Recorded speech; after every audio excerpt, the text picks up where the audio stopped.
Tu dois savoir que le chroniqueur de TPMP, Alex Good, s'est expliqué à propos de la main aux fesses qu'il a mis à Valérie Benaïm. Salut les infocrates, aujourd'hui on va parler de l'affaire du week-end qui a fait un tollé sur les réseaux sociaux.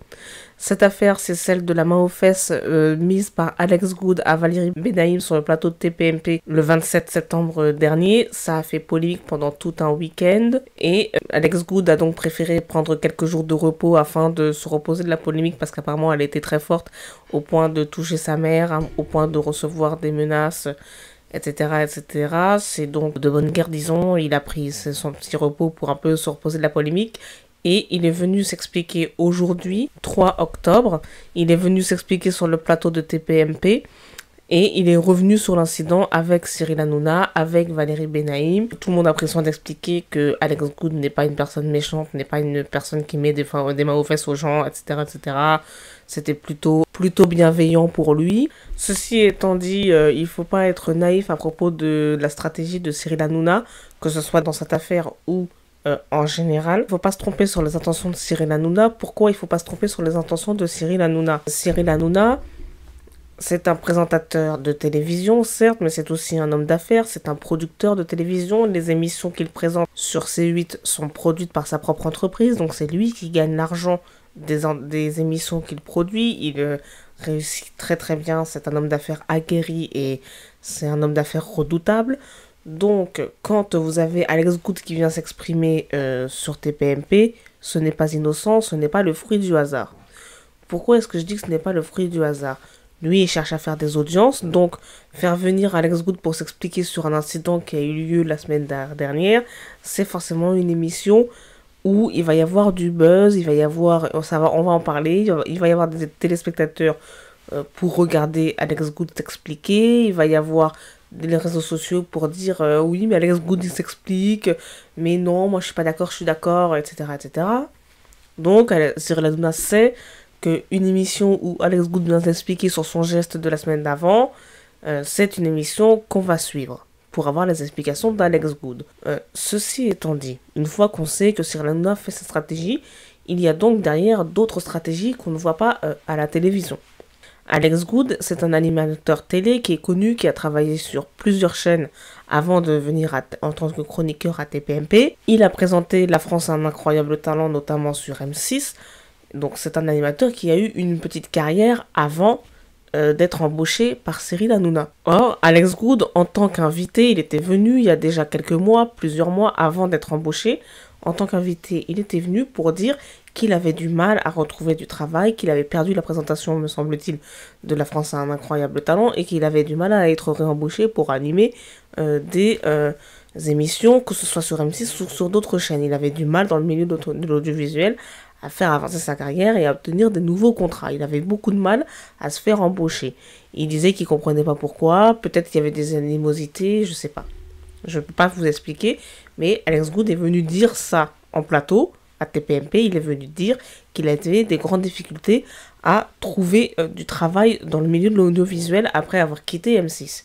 Et La France a un incroyable talent. Cyril Hanouna étant un homme d'affaires qui recrute très souvent des gens qui ont besoin de travailler, il n'est pas exclu que Cyril Hanouna ait invité Alex Good à ce moment-là, il y a quelques mois, pour pouvoir l'avoir en train de dire qu'il était en difficulté et pour pouvoir éventuellement l'embaucher juste après si les difficultés continuent. Si les difficultés pour Alex Good continuent, si Alex Good a encore du mal à trouver des émissions où il peut se faire embaucher en tant qu'animateur. Et ça permet auprès du téléspectateur de justifier la présence d'Alex Good sur TPMP. Le téléspectateur, dans le storytelling, il se dit « Tiens, Alex Good n'a pas encore trouvé de contrat d'animateur, donc il vient chez TPMP, c'est un nouveau travail, il obtient un nouveau travail. » C'est une affiche, on comprend. C'est une nouvelle chance, un nouveau contrat pour Alex Good.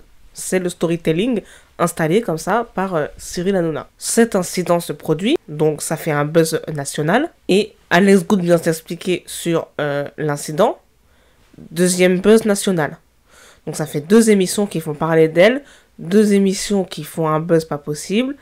Et dans tous les cas, Cyril Hanouna s'en sort gagnant. Et son émission, on en entend encore plus parler, son émission fait encore plus le buzz. Et pour lui, c'est tout bénef, tout gagnant-gagnant. D'autant plus qu'avec cet incident, Alex Good peut risquer d'être tricard dans toutes les autres chaînes. Parce que maintenant, il est vu comme le type qui a mis la main aux fesses à Valérie Benaïm. Donc, en termes d'image, on ne peut peut-être plus l'employer dans les autres chaînes avant un certain nombre de mois ou d'années. Ce qui fait que c'est encore tout bénef pour Cyril Hanouna parce que Alex Good n'aura donc, à partir de maintenant, plus aucun autre choix que de rester chroniqueur à TPMP chez Cyril Hanouna. Si tant est que Alex Good veuille encore rester après l'incident, vu qu'il avait quand même l'air d'être assez abattu dans l'émission d'aujourd'hui. Donc on va voir comment ça continue et s'il veut réduire la cadence ou s'il veut continuer. On va voir comment il va choisir ce qu'il va faire. Mais le fait est que son image étant cassée, aujourd'hui, les autres chaînes seront forcément réticentes dans les prochains mois à le prendre, si jamais il veut changer de chaîne. Donc pour l'instant, il est encore coincé sur C8 et sur TPMP pendant encore un certain nombre de mois, voire d'années, s'il choisit de rester à C8.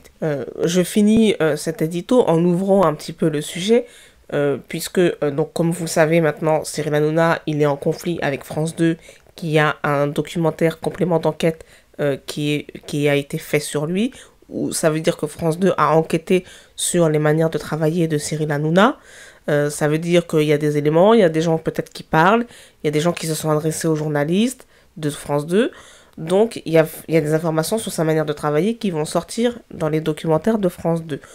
Donc, ça veut dire que si le documentaire n'est pas encore sorti, peut-être que les gens de France 2 sont encore en discussion avec les gens de C8 qui ont peut-être des choses à dire sur les coulisses de l'affaire de la main d'Alex Good et que peut-être ils peuvent rajouter cette affaire-là au documentaire de complément d'enquête. Ensuite, il y a Jacques Cardoz qui est un ancien de complément d'enquête, comme vous le savez, qui travaille maintenant sur C8 chez Cyril Hanouna, qui prépare lui-même un documentaire sur France 2 qui sera diffusé sur C8 sur la commande de Cyril Hanouna.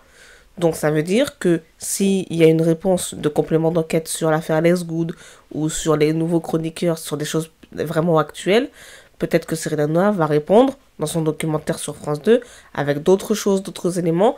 Donc là, sur Paris, se jouera dans le petit Paris une petite guerre de journalistes, une guerre d'intérêt, une guerre de témoignages, de qui va voir qui, il y a une guerre d'information, une guerre un peu d'espionnage entre C8 et France 2. Et on va voir comment ça se joue, on va voir quel sera le contenu, les tenants et les aboutissants de ces documentaires qui seront diffusés sur France 2 et sur C8. Voilà, c'est la fin de ce numéro. J'espère qu'il vous aura plu et laissez-moi ce que vous en pensez en commentaire, abonnez-vous, etc., etc. Et je vous dis à bientôt pour un prochain numéro. Salut!